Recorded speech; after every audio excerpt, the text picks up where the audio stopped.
daje bi lenn rek moo ko waral mooy dañu ànd ak président Moussa Camara muy président mouvement MSK. Moussa Camara ku ko xamoon ci social rek nga ko xam mais dafa dem ba jàpp ni di jël dund rek di ko jox nit ñi ku feebar mu faj ordonnance yi jàkka yi barki démb sunu papa imam lépp lu fi jàkka yëg na ni président Moussa Camara yóbbu na fa ciment bu doy. responsable des femmes yi xam nañ ni seen mbootaay yi Moussa Camara ci man mu subventionné dootuma wax commune bi dootuma wax département bi mais damay wax sur la manière générale parce que yàggul dara ñi ngi fi ànd dem ba Touba di fa yóbbu ay ndimbal ñi ngi waaj yoonu Bambey faneen ak faneen te loolu ki koy def di président Moussa ci poosu boppam la koy génne amul benn cër ci nguur. élection locale yi ñu jóge fa président Macky Sall invité ko waxtaan ak moom lu bari yoon dama koy wax ni sañ nañu wax li président Moussa wax président Macky Sall mais sañuñu wax li président Macky Sall wax président Moussa en tant que président de la République. waaye bokk na ca lañu waxante muy intérêt dëkk bi chef de village ñu bëgg ngeen bàyyi ci xel président Moussa mooy kenn ki mës a toog ak président Macky Sall waxu ko benn yittey boppam lu dul yittey dëkk ci côté infrastructure buun amu ci dara mais Kër Massar noonu amul dara looy teg sa baaraam ni lii nguur moo ko fi def tey bi ñu soxlaa def lu mel nii jafe-jafe def ko la ñu amoon ngir amuñu sax espace bu ñu ko mën a defee loolu taxoon nag président de la République am ay dige yu mu defoon ak président Moussa Camara. élection législative yi président Moussa Camara def ci liggéey bu rëy ci jàppale président de la République ku ne xam na ni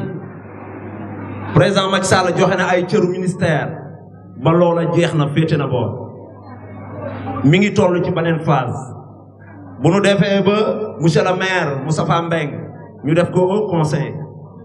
ci guddi yu ñu toll ñu xam ni président Moussa Camara li muy def ci dëkk bi ku ci mel ni moom amu ci. kon bu nu demee bay joxe poste je pense que président Moussa mooy ki ci gënoon a jekk loolu nag dañu koy wax directement président Macky Sall di ko wax ni Kër Massar ñoo choisir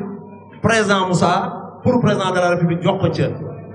ñu bëgg a fàttali rek benn affaire ngir bañ a guddal mooy président Moussa Camara nekkul ci parti partisan. mouvement MS4 mouvement la bu indépendant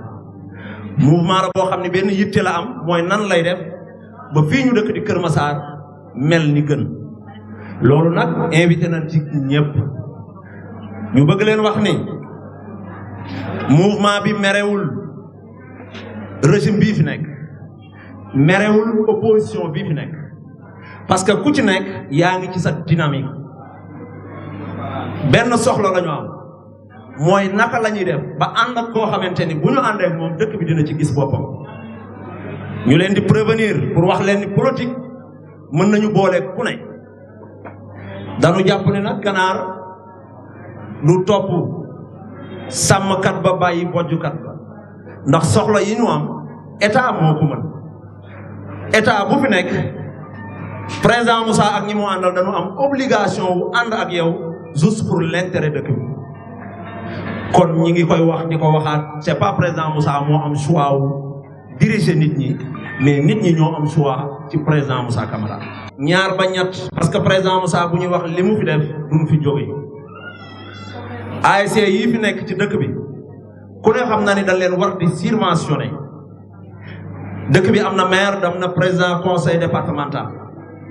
mais 15 ASC yi ci zone 5 bi yëpp ku ci nekk président Moussa subventionné la ci équipement ci moyens yooyu démarrer say activité ba ci zone bi nga xamante ni mooy zone Kër Massar bi président Moussa jàppale na leen ci ay millions yu bari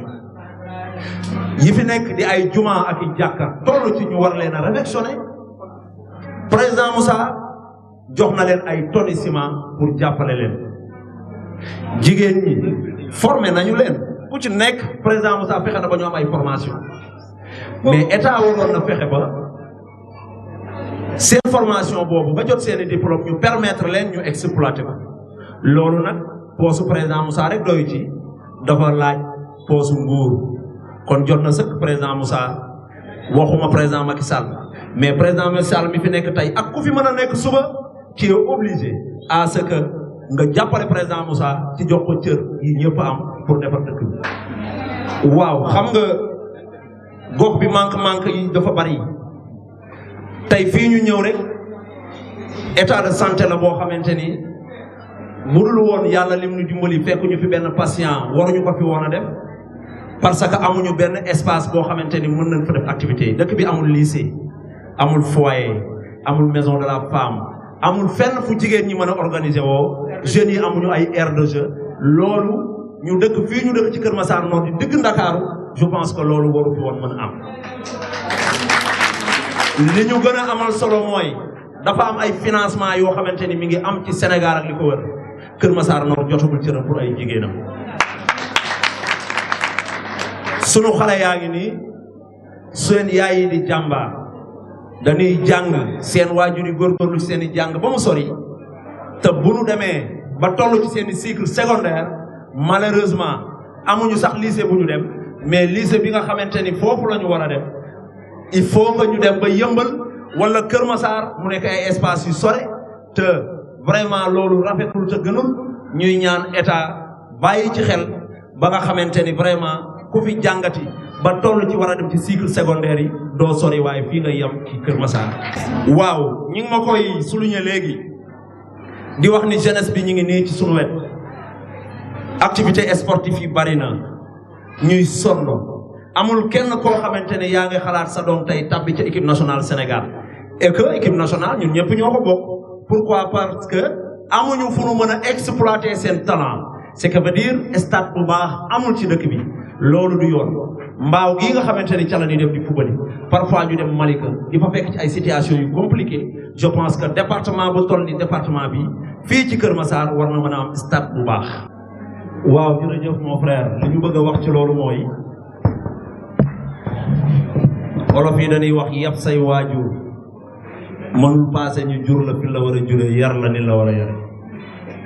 nga nekk ci dëkk bi di fi xool dara muy rëy ci yow ba nga koy jombale sa bopp loolu nag ça va tout dire mais lu jot rek ak temps def naa ni tolloo bu ñu ci dynamique gu taxaw ni dañu bëgg a nekk président de la république donte yàlla na ci bépp sénégalais sunu diggante président Macky Sall nag sunu diggante du sunu diggante ak président Macky Sall mais sunu diggante ak gouvernement Sénégal c'est pas la personne de président Macky Sall moom la ñuy waxal mais gouvernement Macky Sall mooy que dañu jàpp ni ñun waa Kër Massar Nord mais particulièrement à Bour on est obligé à ce que nguur gi fi mës a nekk ku fi nekkati dañu war a ànd ak yow ci ni réew mi di doxe loolu nag amuñu ci xaaj ak seen muy président bii fi nekk kenn xamul kañ la fiy jóge yàlla na jógin wi rafet mais keneen ku fi toog fas nañu yéene def ay pexe ba ànd ak yow ci jooyal ci dëkk. Donc à propos des réalisations de notre leader Pape Moussa Camara au niveau de Kër Massar Nord et particulièrement au niveau de Bour, il a su vraiment assister à l'ensemble des ASC et comme l'a si bien dit l'autre, il a dépensé plus de 4 millions de francs CFA en raison de 250 000 par ASC et aussi il a assisté les mouvements de femmes par des financements et on sollicite par l'ADER parce qu'on a déjà confectionné les dossiers qu'on a déposés au niveau de la direction de l'ADER, mais jusqu'à présent on n'a pas reçu de feedback. Et c'est pourquoi nous sollicitons à ce que vraiment que le gouvernement de Macky Sall, qui par exemple lors des élections législatives, il a été reçu par le président Macky Sall et depuis lors on n'a pas su voir des promesses que le président leur avait vraiment promis, à savoir donc des postes, parce qu'on comment dirais-je, on est actuellement confronté à des problèmes, par exemple, dessous. Parce que si nous constatons que Pape Moussa à lui seul ne peut pas assister toute la population kermassaroise, donc c'est pourquoi nous sollicitons au président de la République pour qu'il vienne en aide aux problèmes que rencontre la population de Kermassar Nord. Par exemple, si on cite par exemple au niveau de Boune et Kermassar Nord, il n'y a ni CM, ni lycée, ni dispensaire, ni hôpital. Donc à tout cela s'ajoute par exemple les routes qui sont un peu dégradées par les pluies. Et c'est la dernière fois, on a pu solliciter le maire de Kermassar Nord qui n'a pas pu, qui a essayé de régler par exemple les routes. Et aussi il y a ce qu'on appelle au niveau des écoles, il y a des élèves qui veulent s'inscrire et on sollicite par exemple une coopération avec les mairies pour qu'ils puissent avoir des bourses parce qu'il faut qu'on vienne en aide aux populations, aux chefs de famille à qui ils n'ont pas de moyens pour pouvoir s'inscrire les élèves.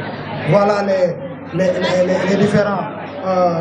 problèmes que rencontre par exemple la population de Kermassar, que Pape Moussa fait tout son possible pour que tout cela soit réalisé. Bien sûr, aussi. Donc je pense que, comme vous l'avez si bien dit, c'est pas Pape Moussa qui réclame ce poste, mais nous, les Kermassarois, qui réclamons par exemple ce poste au niveau de la présidence de la République et plus particulièrement au gouvernement du Sénégal pour qu'on vienne en aide aux populations de Kermassar. Parce que nous rencontrons vraiment des difficultés et nous savons que Pape Moussa à lui seul, avec ses moyens qu'il a à son côté, donc ne peut pas venir régler ces problèmes. C'est pourquoi nous réclamons un poste pour notre leader Moussa Camara. Awa Guissé responsable femme Pape Moussa ñu ngi wootee ñu ngi leen di nuyu ba pare di nuyu jigéen ñi bu baax a baax